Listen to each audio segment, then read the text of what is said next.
In this assignment we have read the text called The Clash of Civilizations by Samuel P. Huntington. In this text, Huntington, he has a hypothesis that explains that the conflict between nations is going to be about cultural differences rather than political gain or economical gain, as it was in the past when there was nation states and monarchies.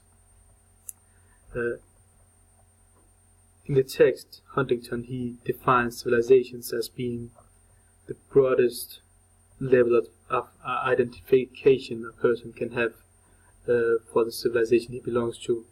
In our case, it can be a Dane can identify as Danish, and he can identify as European, and on the broadest scale, he can identify as Western.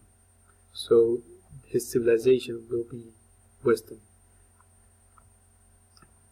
About the conflicts between these civilizations, he explains that there are 6 factors, according to him, that have an effect and intensify the clash of these civilizations. The first one is that civilizations, according to him, are basic in the sense that they mold our understanding and insight of the world. So everything we think about when we see something, it is in the end based on our civilization. The second one is that the world is becoming a smaller place, in the sense that because of globalization, these different civilizations are interacting in a more broad sense, scale, and it increases the differences. It amplifies them in a way that people can't ignore them. The third one is that local identities are under attack. With globalization being a major player in today's day and age, it has been increasingly difficult to be some kind of like Copenhagener in the same way it was before. You can't be a Copenhagener because your identity is also influenced by the way the US and England and such countries. So identities are more blurred in this moment. The fourth one is that there is a lot of opposition to the West. At this moment, the West is at its peak, and all of the other civilizations, they want to achieve this peak also. It increases the desire to achieve this, and they want to reshape the world in a way where they have the position of the West.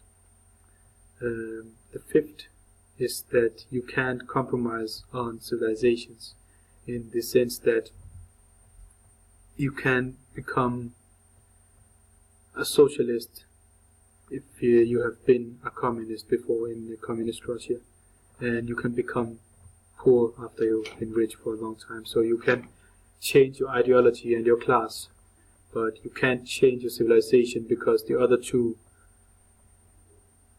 are questions of what do you identify with, and the question of civilization is what are you in the most basic sense. The last and sixth one is economic regionalism is increasing. It is a major factor because successful regionalism increases and reinforces the civilization consciousness.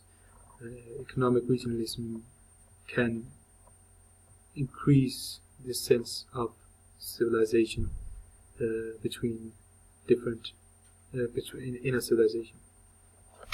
What elements, according to Huntington, contribute the clash between the Islamic and Western civilization? Huntington believes that all countries should look up to the West because they are the most modern people and countries. but the only country like he see in Asia is who's like the same in the same country like in the West is Japan.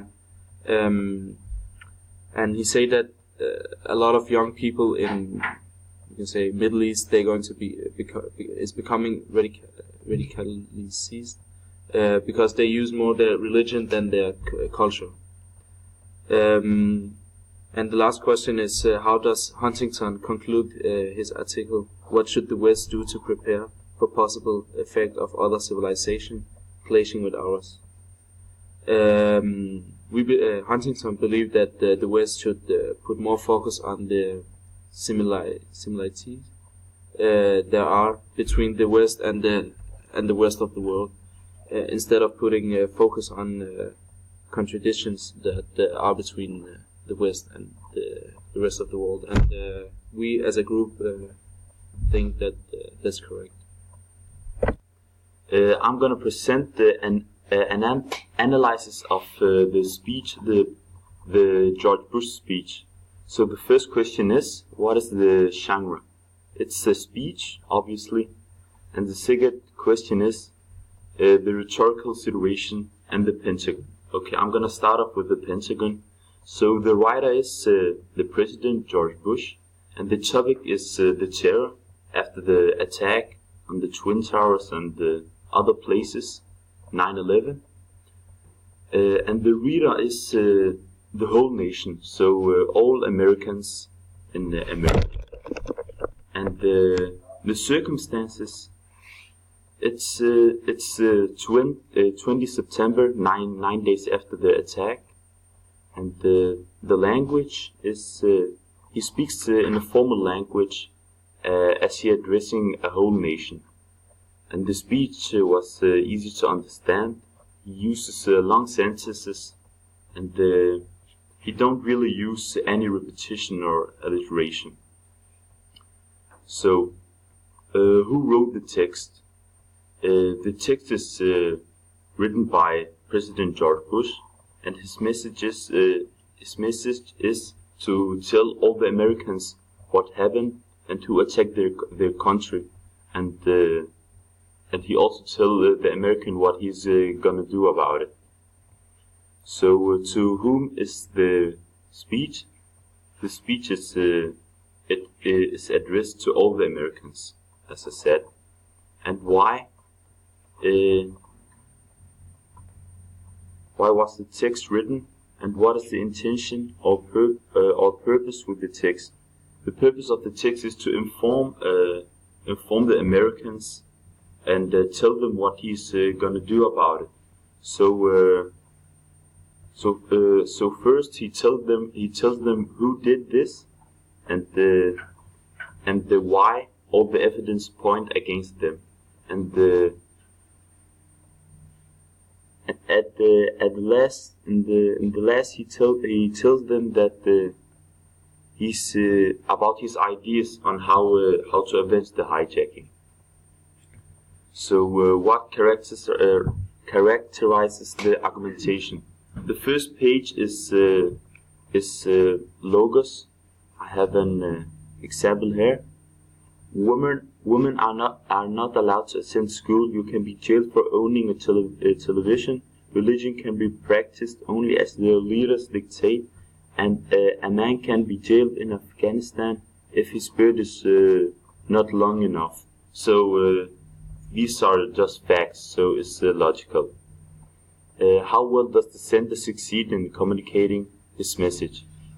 I think the speaker succeed in communicating his message. Like I said, the president used normal everyday language, so everyone can understand it.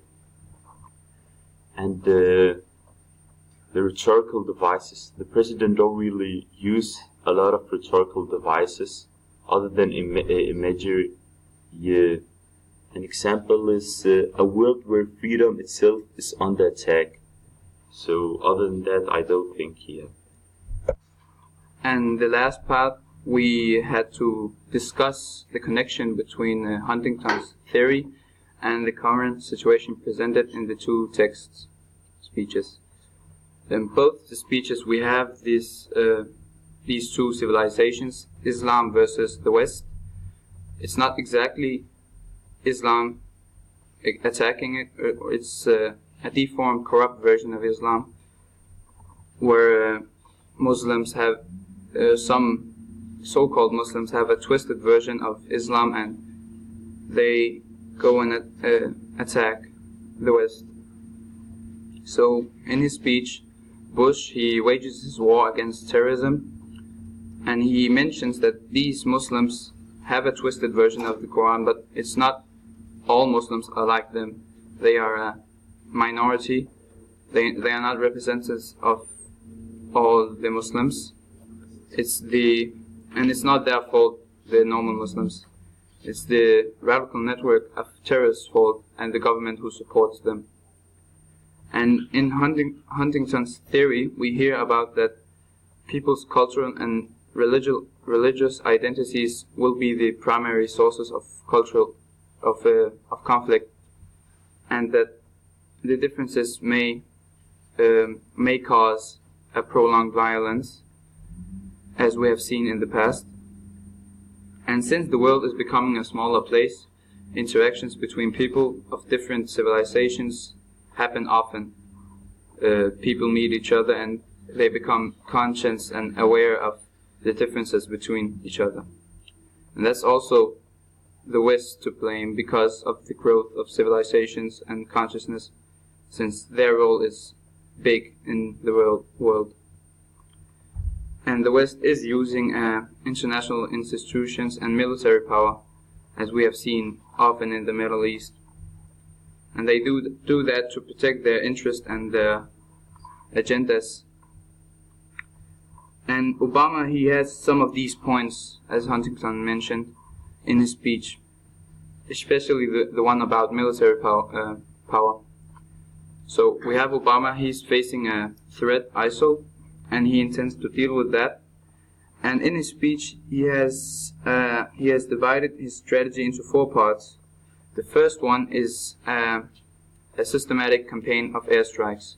So he's going to attack the terrorists living in the Middle East, and he's showing no mercy to them, and he does not care where they are, be that Iraq or Syria. But and he's not going to do it without the government support. So if he invades Iraq again or attacks it, he's going to do that with the Iraqis' permission and their help. And the second part is that he's going to support the forces fighting on the ground. So the different forces in the world that are fighting against terrorism, he's going to support them. Let's say the Syrians that are fighting against Assad, he's going to support their forces with training and supplies and other stuffs. Also the Iraqi and Kurdish forces, he's also going to support them. And third, they are going to continue their counter-terrorism plan. And the fourth, they will continue to provide assistance to innocent civilians in the different areas where terrorism is striking the most. Huntington also speaks about the differences in culture and religion, create differences over policies ranging from human rights to immigration to trade and commerce to the environment.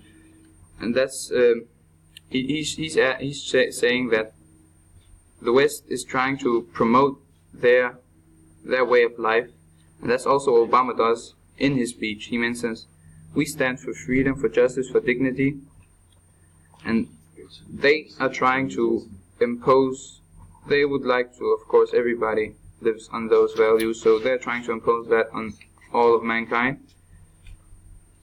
And he also does a great job of promoting America. He's like, a broad American leadership is the one constant in an uncertain world. It is America that has capacity and the will to mobilize the world against terrorists. So he's acting according to Huntington's theory, because he loves to share the West's values with others, and that may cause a clash of civilizations.